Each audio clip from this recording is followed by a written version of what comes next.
Next person I have is Linda Salmon, her PowerPoint presentation.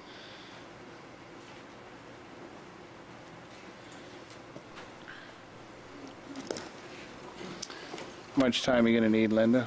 Well, probably just a few minutes on this, and then, I don't know, maybe an hour or two? I have lots of material for you. I'm trying to be serious. All right. How much? Probably 7 to 10 minutes. 7? Okay, we'll start with 7 and add 3 if you need it. Okay. So, basically, I'm asking you all not to get herded by certain staff members into a box. I'm asking you to step out of that box and take a real look around and reject this particular proposal. We were talking about isolation and what happens. I'm probably one of the few people who was able to experience the Calippi in their glory. By the time we were a city in 1962, with Crocker Park, we probably had about half the butterflies that we had when I was a child growing up. And Ice House Hill was one of my favorite places to sit and play with the butterflies.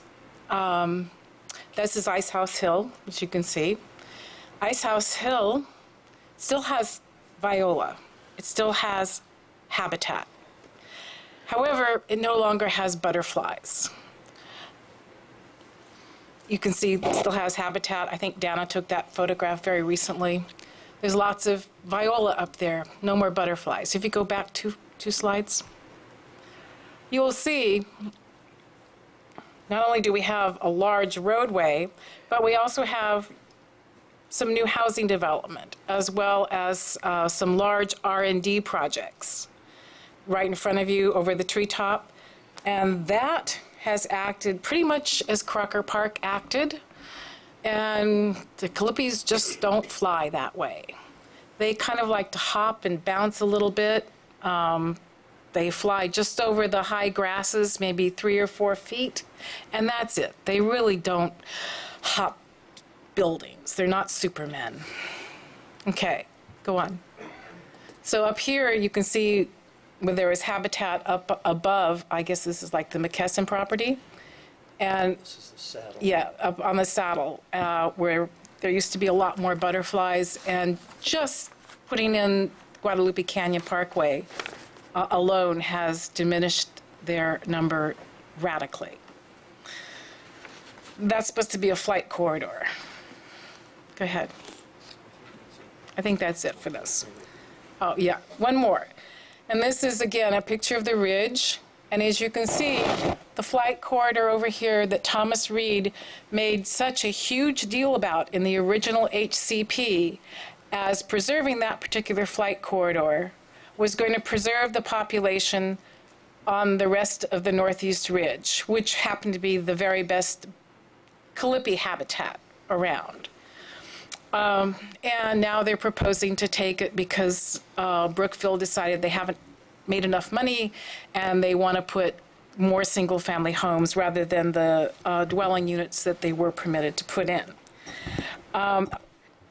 I was a little bit amused sitting here watching Fish and Wildlife scramble called CYA with notes being passed back and forth.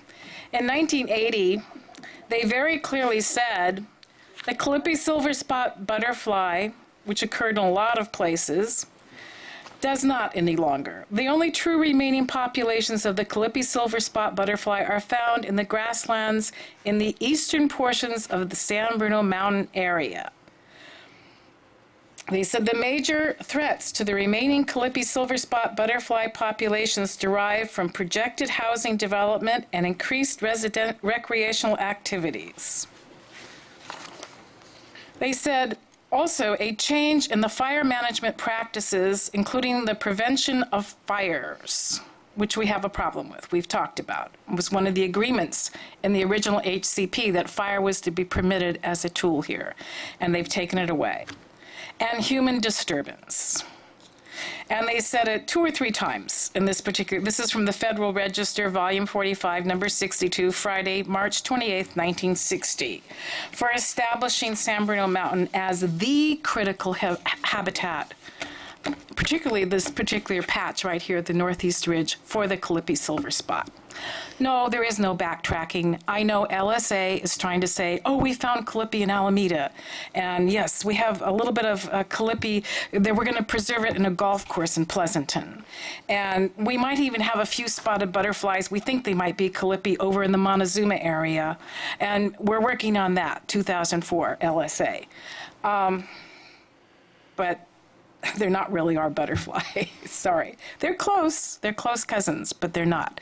The only Calippis left are the ones we have right here on that mountain, right there on that northeast ridge.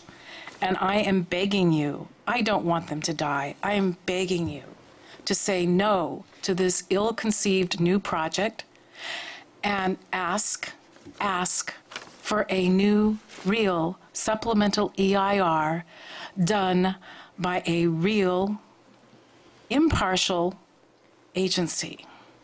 Thank you. Thank you, Linda.